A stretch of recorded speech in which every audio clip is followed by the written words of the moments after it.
Olá a todos, tudo bem com vocês, pessoal? Espero que todo mundo esteja muito bem, todo mundo descansado, né? Nesse retorno aí desse nosso recesso escolar, né? Então nós estamos na apostila 12, né? Dando início a ela, aos conteúdos aí provenientes de campo elétrico, tá? Esse campo elétrico vai envolver conceito magnético, né? Então nesse caso, a apostila vai trazer umas abordagens teóricas, né? O professor vai fazer ela bem compassada com vocês, essas introduções para a gente poder resolver e destacar alguns conteúdos importantes. O campo magnético, né? Toda vez que a gente fala em magnetismo, né? Eletromagnetismo, também é um dos conteúdos aí característicos do terceiro ano do ensino médio, né? Um conteúdo muito importante, né? E entre eles, a gente já imagina de primeira aí quando a gente fala campo elétrico, ímãs, né? Então até a apostila traz aí alguns exemplos, né, no nosso dia a dia. No dia a dia, fazemos o uso de fenômenos magnéticos com a utilização de cartões de crédito, de débitos, carteirinhas ou cartões de metrô e ônibus. A utilizar ímãs para pendurar recados e fotos em placas metálicas ou eficientes geladeiras. Então, nós temos aqui um ímã, né, de geladeira, como a gente está observando ele aqui, tá? Cartão de crédito. Claro, todos esses ímãs, vamos falar assim, tem uma força um pouco diferente, né? O que é isso? Vai ficar grudadinho aí. Então, eu tenho um ímã de geladeira, eu tenho aqui onde tem o chip do cartão de crédito e um aparelho de ressonância magnética. Os ímãs de geladeira, as fitas de cartões magnéticos e os equipamentos de ressonância magnética têm seu funcionamento explicado pelos conceitos de magnetismo. O termo magnetismo não tem uma origem provocada. Em alguns estudos históricos, há indícios de que está associado ao nome de um pastor, Magnes, que teria observado e descrito a ponta de ferro do seu cajado e os pregos de seus calçados seriam atraídos por pequenas pedras presentes no solo, dificultando seu caminhar. Outras hipóteses é que a raiz etimológica da palavra imã se encontra em francês aimant, que significa amante, em referência às propriedades dos ímãs de se aproximar. Muito bem. Ímã. Então todo mundo já deve ter visto um ímã, já deve ter brincado com um ímã, né? Esse ímã aqui é um ímã industrial, um ímã comprado, né? Ele é vermelhinho e branco, ou vermelho e azul, o desenho do pica-pau parece muito esse ímã aqui, né? Os ímãs são objetos com a capacidade de atrair materiais ferromagnéticos, ou seja, ferrosos, né? Como ferro, cobalto, níquel e as ligas metálicas, e incluem essas substâncias. Uma exceção é o aço inoxidável, que embora apresente átomos de ferro, não é atraído por ímãs, que é o exemplo de platina, né? Existem dois tipos de ímã, os naturais, né, em geral permanentes, e os artificiais, geralmente temporários. Os artificiais. Aqui a apostila vai trazer um ímã natural e um eletroímã, tá? Já vou explicar para vocês. Ímãs naturais e eletroímãs têm a mesma capacidade de atrair materiais ferromagnéticos. Então aqui eu tenho um ímã natural, tá? Embora esse ímã ele é um ímã natural, mas ele foi trabalhado numa indústria, né? Claro, você não vai achar um ímã nesse sentido, nesse formato que nunca, né? Tá bom? Então conhecido como polo norte, né? Polaridade norte e sul, ou positivo e negativo, né? O eletroímã, pessoal, é um ímã artificial. O que a gente faz? A gente pega um prego, né? Prego de ferro, enrola um fio com um condutor, ou seja, seria um fio de cobre, né? Liga numa pilha, positivo e negativo. O que acontece?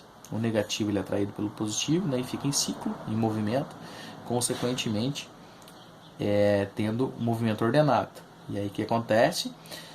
Esse positivo e negativo, né, possui o circuito elétrico, né, atraído pelo ferro do prego, né?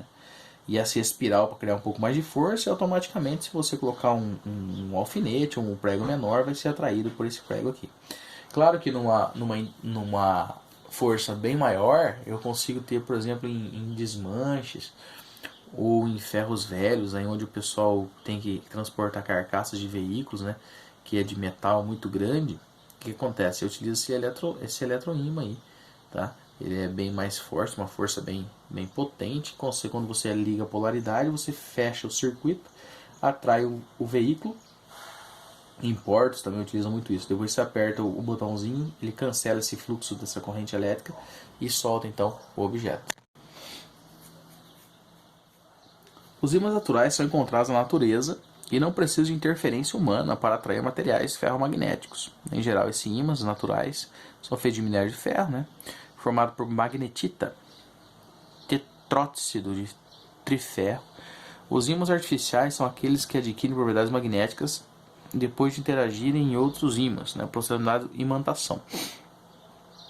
A magnetita aí, né, com um ímã natural, né?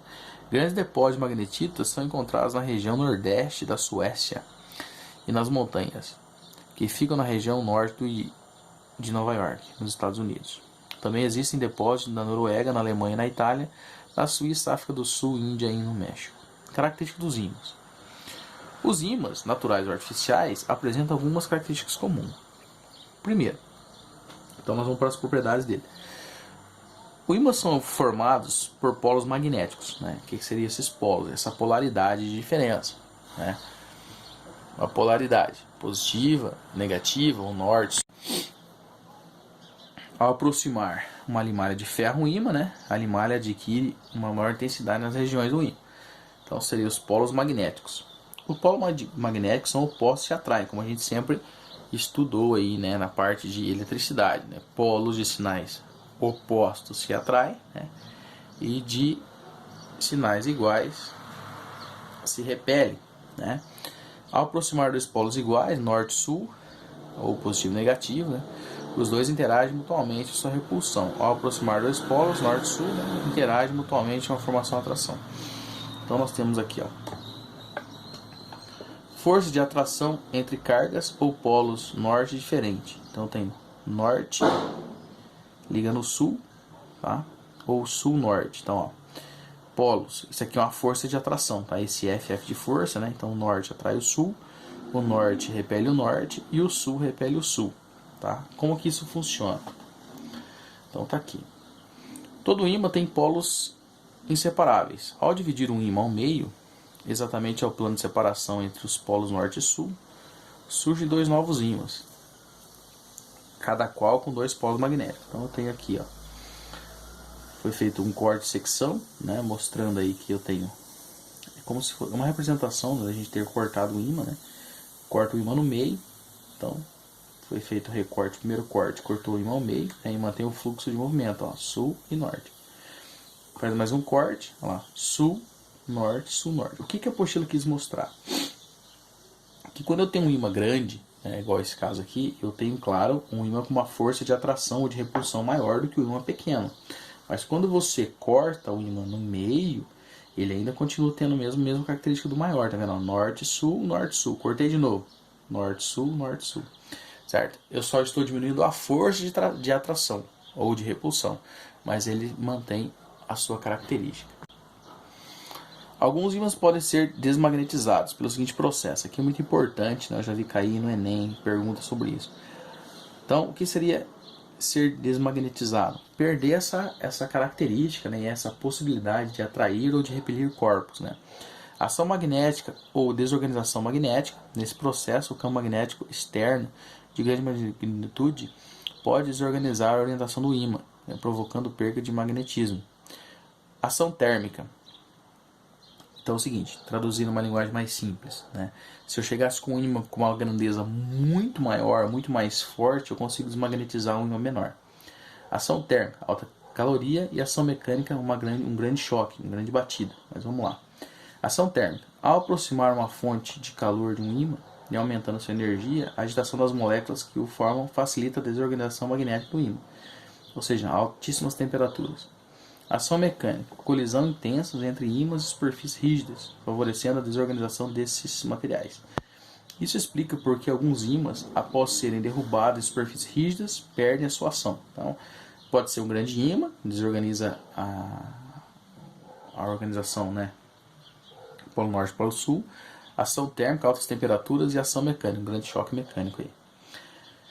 Campo magnético dos ímãs, vetor e indução magnética. Então aqui nós já vamos ter uma demonstração, né, da Terra, tá? Polo norte, polo sul da Terra, né, e polo magnético e norte magnético. Vamos ver essa representação aqui. Na física existem algumas convenções, como o sinal de cargas elétricas em unidades de sistema internacional de medidas, denominado do ímã. Como existe uma tendência em ocorrer o alinhamento, ou seja, embora a aproximação do eixo geométrico do ímã, polo norte, polo sul, então aqui ó, norte e sul, tá? Esse norte e sul seria geográfico. Convencionalmente que a extremidade voltada para o polo norte geográfico deve ser chamado de polo norte magnético. Tá? Então olha só, norte geográfico deve ser chamado polo norte magnético. E voltada para o sul geográfico, de polo sul magnético. A interação entre as linhas de força, né, chamadas linhas de ímã, né, e os materiais ferromagnéticos acontecem sem que haja necessidade de contato, né, como se fosse um processo só de indução. Uma bússola, por exemplo, é orientada pela interação com o campo magnético, que é produzido pela Terra. Então aqui eu tenho polo norte, né, o norte geográfico equivale a sul magnético. E sul geográfico é o norte magnético. Vamos entender por quê no desenho. Aqui eu tenho a polaridade norte e a polaridade sul, né, geográfico da Terra, tá? Polo norte geográfico, como está mostrando aqui, beleza? Polo sul magnético. Por que sul magnético? Para que os corpos sejam atraídos pela parte norte da Terra, lembrando que o norte atrai o sul. Então, se eu tenho norte geográfico, apenas o sul magnético pode ser atraído por ele. Polo sul geográfico, apenas o polo norte magnético pode ser atraído. Então é o contrário. Então, se eu estiver falando norte geográfico, é sul magnético. Polo sul geográfico é norte magnético. Beleza? Então o professor pede para vocês fazerem uma leitura, né, da apostila, dar uma olhada nos desenhos. Aqui ele traz também, ó, a representação do ímã, né, que eu tenho, nesse caso, um polo norte magnético é sul geográfico. Polo sul magnético é norte geográfico. Quando você corta a limalha, repare para você ver, ó, aqui eu tenho um polo positivo e um polo negativo, né, o norte-sul, são atraídos por corpos diferentes, tá? Quando eu junto os dois, eu tenho a limalha de ferro ao redor, e assim sucessivamente, né? A limalha de ferro pode ser utilizada para evidenciar linha de indução no campo magnético. Uma limalha de ferro, né, que você pode encontrar facilmente aí, é o bombril, né? Ou bombril é uma marca, né? Ou conhecido como palha de aço. Essa palha de aço você pode encontrar ela, e quando você queima ela, então tem molecada antigamente fazia muito isso, né? Você queima uma palha de aço, depois que ela se queima, ela cria um pó. Esse pó é um pó de ferro, né? Você consegue atrair os ímãs com ele. Beleza? O professor pede para vocês fazerem uma leitura e introdução desse assunto. No decorrer das aulas, o professor vai aprofundar e explicar aí, consequentemente, os exercícios. Valeu? Forte abraço, até a próxima aula. Bons estudos.